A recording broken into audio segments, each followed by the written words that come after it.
everyone, it is Crystal with Pineapple Papers, and it is day 13 of 30 days of sketches with Christy's Beautiful Life, and we are on round 11. Amazing, amazing, amazing. And she has the most awesome group of people creating sketches for us this month.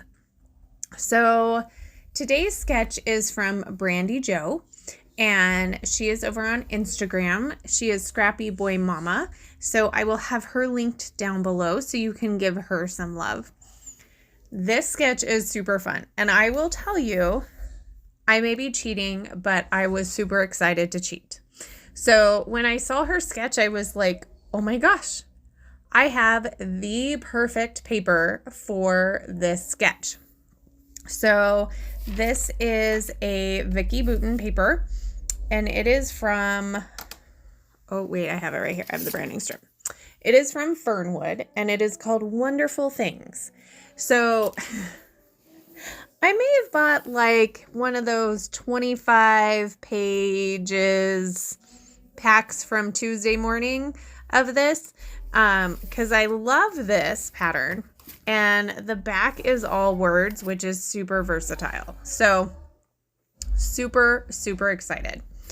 So I was like, I knew I want to use this paper. And then I was like, I don't know what else I want to do. So I'm like, okay, she's got 3 photos. So I went through my photos to see which I had 3 of. And I had printed actually only 3 pictures of our trip to, I think it's called Cosante.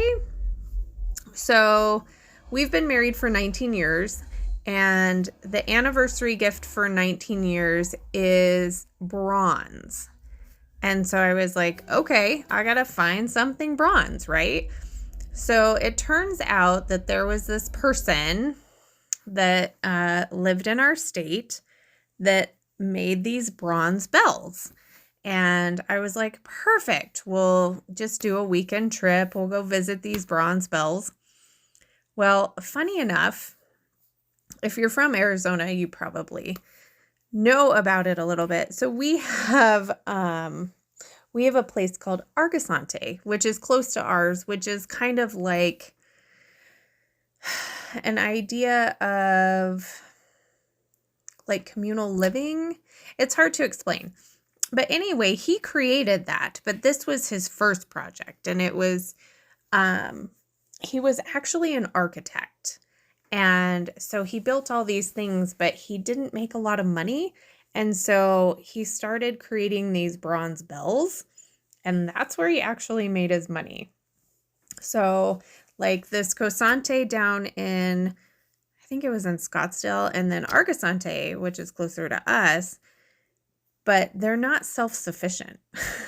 So I felt like it's a little weird. Like if you're going to make this community, we're like, where's their farm? Where's their garden? Like they still have to go to the grocery store. So I don't really understand.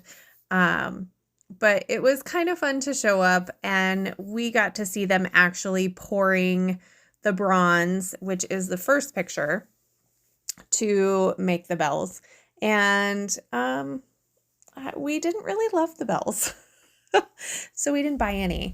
But I took a picture, and I scrapbooked it, so I feel like that counts, right? Like I'm all about taking the trip and having the experience over stuff, because I can scrapbook all of that. Can't really scrapbook stuff. So anyway, those are what the 3 pictures are. The first one is them pouring the bronze. Then there's a funny picture of Christopher and I. He's like, what place did you bring me to? And then of a very large set of bells. So I was like, okay, I'm looking at the sketch and I'm like, okay, we got the 3 photos. So the only other ideas are some splatters and a long title. There's no like where you put your embellishment clusters, and maybe it was designed to not have any embellishment clusters. And I did toy with that, and I was like, no, I can't do it.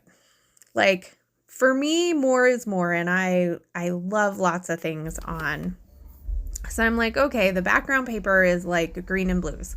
Let me go through my stuff and find some greens and blues. Now, I didn't actually decide to put my title down there at the bottom. I decided to put my title on the top, which is going to be that love life. And so I knew that's what I wanted for my title. That was pretty much it.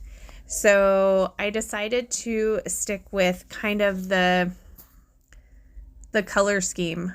I like to call it biochromatic because it's not monochromatic, which is what I actually tend to do. I don't tend to do a lot of monochromatic layouts, but I definitely can stick with a biochromatic layout. So I'm sticking with greens and blues. So I pull out everything I have in my How to Kill a Kit with Style that's greens and blues that I think could possibly work. And I get to the ephemera pack, the bits and pieces for the life captured from Simple Stories, and it has a bunch of numbers in it. I was like, perfect. I'm like, okay, let's see what the 1 and the 9 are. And they totally fit in the color scheme, which was super exciting because I was like, okay, what?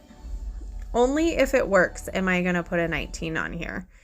So I decided to kind of do a diagonal embellishing for this layout, but not all the way from the top, just kind of the top left corner of the pictures and work their way down. And because my pictures are bigger or odd sizes, it didn't leave much space to do any matting, which is fine because I like it. Normally, I'm a huge fan of matting, and the more paper layers, the better. Like for this particular layout, there is one paper, which is crazy for me because I am all about the paper layers, and there's really one paper and lots of ephemera, which works out good because now that we're, getting to the middle of the month, I am kind of running out of paper. So it was good to add a little bit. So I know that the background paper has some mixed media, but I did decide to add a few more splatters in the Heidi Swap Sweet Mint, which is one of my absolute favorites. And that is it. So here are the close-ups. Make sure you head over and give a Brandy Jo some love. Love, love, love this sketch. And check out the playlist. And remember to wear your crown. And I'll see you tomorrow. Bye.